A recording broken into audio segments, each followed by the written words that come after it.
주식, 채권의 역사. 채권은 지난 몇 년간 어려움을 겪었다. 2021년은 하락한 해였다. 22년은 채권 역사상 최악의 해였다. 2023년은 금리가 변동성이 심해서 상당한 요동이 있긴 했지만 상황이 더 나아졌다. 2023년까지 10년 동안 10년 만기 국채의 수익률은 연평균 1.5%에 불과했다. 같은 기간 인플레이션은 연평균 2.8%였으며 실질 기준으로 미국 국채에 투자했다면 손실을 본 셈이다.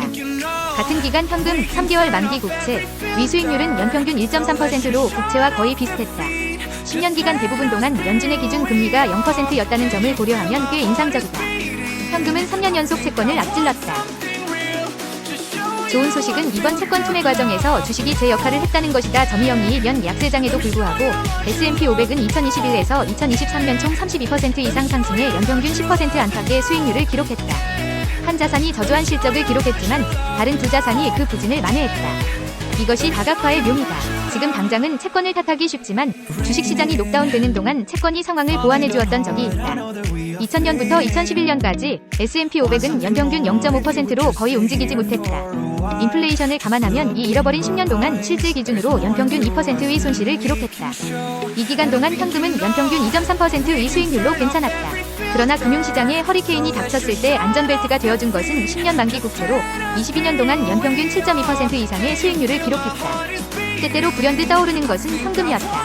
1969년부터 1978년까지 10년 동안 S&P 500 지수는 연평균 3.2% 상승에 그쳤다. 연평균 6%가 넘는 인플레이션을 감안하면 실질 수익률은 마이너스 1였다. 당시 금리가 더 높았던 채권은 연평균 4.8%의 수익률을 기록하며 더 나은 성과를 보였지만 이 역시 인플레이션에 장식당했다. 그 중에서도 가장 좋은 것은 10년 동안 연평균 6%의 수익률을 올린 현금이었다. 여기서는 요점을 말하기 위해 기간을 엄선한 것이지만 투자자에게는 중요한 문제다. 정말 단기적인 관점에서 보면 주식이 가장 좋은 자산이다. 이 기간 동안의 장기 인플레이션을 연평균 3%로 가정했을 때 1928년 이후 각 자산의 역사적 실질 수익률은 다음과 같다. 주식 플러스 6.8%, 채권 플러스 1.6%, 현금 플러스 0.3%. 장기적으로 볼 때 주식이 당연한 선택이다. 하지만 최고 수익률부터 최저 수익률까지 수익률의 범위를 살펴보자. 주식이 장기적으로 위험 프리미엄을 지불하는 이유 중 하나는 단기적으로 매우 변동성이 크기 때문이다. 단기적으로는 어떤 일이든 일어날 수 있다. 실제로 지난 96년 동안 주식은 채권과 현금보다 59개 연도, 전체 연도의 61%에서 더 높은 수익률을 기록했다. 채권은 주식과 현금보다 23개 연도, 전체 기간의 24%에서 더 높은 수익률을 기록했다. 그리고 현금은 주식과 채권을 14개 연도, 전체 기간의 15%에서 더 높은 수익률을 기록했다. 대부분의 경우 주식이 승리했지만 항상 그런 것은 아니다.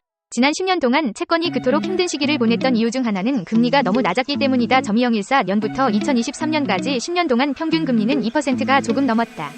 이것이 채권의 낮은 수익률을 설명하는 데 도움이 된다. 금리는 장기적인 채권 수익률에 관한 이야기를 들려준다. 올해 시작 금리는 약 4%였다. 이례적인 경우는 아니지만 0% 금리 시대에 채권 투자자들이 익숙해져 있는 것보다는 훨씬 나은 수준이다. 모든 자산은 언젠가 좋은 수익률과 나쁜 수익률을 경험하게 되어 있다. 경제, 금융시장, 투자자의 감정, 투자 성과 등 모든 것이 주기적이다. 수익률이 좋았던 시기가 지나면 결국 평범한 수익률의 시기가 뒤따른다. 그리고 평범한 수익률의 시기는 결국 좋은 수익률의 시기로 이어진다. 어려운 부분은 항상 그렇듯이 이러한 사이클에서 타이밍을 잡는 것이다. 시장 타이밍을 잡는 것은 거의 불가능에 가깝기 때문에 투자자에게는 기본적으로 두 가지 선택지가 있다. 1. 다각화, 주식, 채권, 현금으로 구성된 포트폴리오라도 완벽하지 않다. 하지만 이러한 구성 자산을 다양하게 혼합하면 다양한 시장 및 경제 환경에서도 견딜 수 있다. 2. 인내심, 주식 같은 한 자산에 전부 또는 대부분을 집중하려면 때때로 주식이 폭락할 때를 견딜 수 있는 비율이 있어야 한다. 현금 같은 유동성 자산을 보유하는 것이 도움이 될 수 있지만 어떤 사람들은 주식이 하락할 때 손 놓고 가만히 앉아있을 수 있는 능력이 있다. 선택은 투자자로서의 감정을 어떻게 다스릴 수 있는지로 비결된다. 현명하게 선택해야 한다. 투자자라면 이런 말을 들어보았을 것이다. 주식은 단기적으로는 변동성이 크고 장기적으로는 보상이 크다.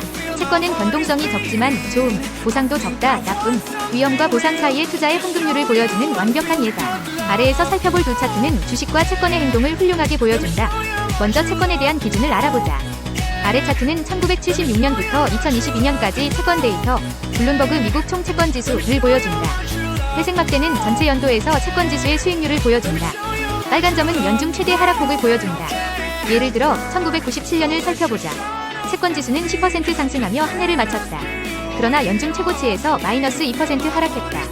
대부분의 연도에서 한 자릿수 수익률을 기록하고 있고 연평균 수익률은 플러스 6.6%이다. 그리고 연중평균 하락률은 마이너스 3.4%였다. 점이형이면은 상당히 이례적이다. 이 데이터는 지난 물결표 40년 동안의 금리 하락과 상당히 밀접하게 일치한다. 아래 참조. 금리가 하락함에 따라 기존 채권의 가격은 상승한다. 금리가 상승하면 기존 채권의 가격을 하락한다. 2022년 참조. 수십 년 동안 지속적인 금리 하락. 예, 1980에서 2021년은 수십 년 동안 플러스 채권 수익률로 이어진다. 하지만 미래는 그렇게 안정적이지 않을 수도 있다. 2003년 같은 해가 완벽한 예다. 이 해에 연중 마이너스 14%의 하락이 있었다. 상당히 좋지 않은 상황이었다. 하지만 연말을 플러스 26% 상승으로 마감했다. 놀라운 일이다. 이 기간 동안 주식이 채권보다 훨씬 더 나은 수익률을 제공했다. 전체적으로 주식은 물결표 6,500%, 65배 위 수익률을 올렸고 채권은 물결표 2,000%, 20배 위 수익률을 올렸다. 주식의 3배 압승이었다. 그렇다면 어떤 대가를 치렀을까? 주식은 연중 평균 마이너스 14.3%의 하락을 겪었다. 이는 채권이 최악을 기록한 해 마이너스 15%와 거의 같다. 그리고 주식은 연중 30% 이상의 이례적인 하락폭이 5번이나 있었다. 금액으로 환산하면 50만 달러 상당의 주식의 30%는 15만 달러이다. 점일령 연에 한 번. 50만 달러가 35만 달러가 된다고 상상해보라. 물론 투자자들이 일반적인 상식을 따르고 그 과정을 그대로 유지한다면 전혀 다치지 않을 것이다. 하지만 말이 쉽지 행동으로 옮기기에는 훨씬 어렵다. 점유로 만 달러의 손실을 보고 있을 때 그냥 가만히 있으라는 말과 실제 행동으로 옮기는 것은 별개의 일이다. 우리의 뇌는 목숨을 걸고 매달리는 것을 싫어하기 때문에 미끼를 끊고 살아남기 위해 팔고 싶은 유혹을 받는다. 말 그대로 말이다. 큰 손실이 생긴 주식을 팔면 정신건강히 살아날 수 있다. 논리적인 인간의 행동이다. 그리고 끔찍한 투자자의 행동이기도 하다. 그래서 고장난 레코드 플레이어처럼 우리는 다각화, 목표 기반 투자 같은 주제로 다시 돌아간다. 위 데이터는 대부분의 투자자가 주식과 채권, 그리고 상관관계가 없는 다른 자산으로 나누어 보유해야 하는 이유를 보여준다. 변동성이 있더라도 성장을 위한 자산도 있고 단기적으로 안정적인 지출을 위한 자산도 있어야 한다.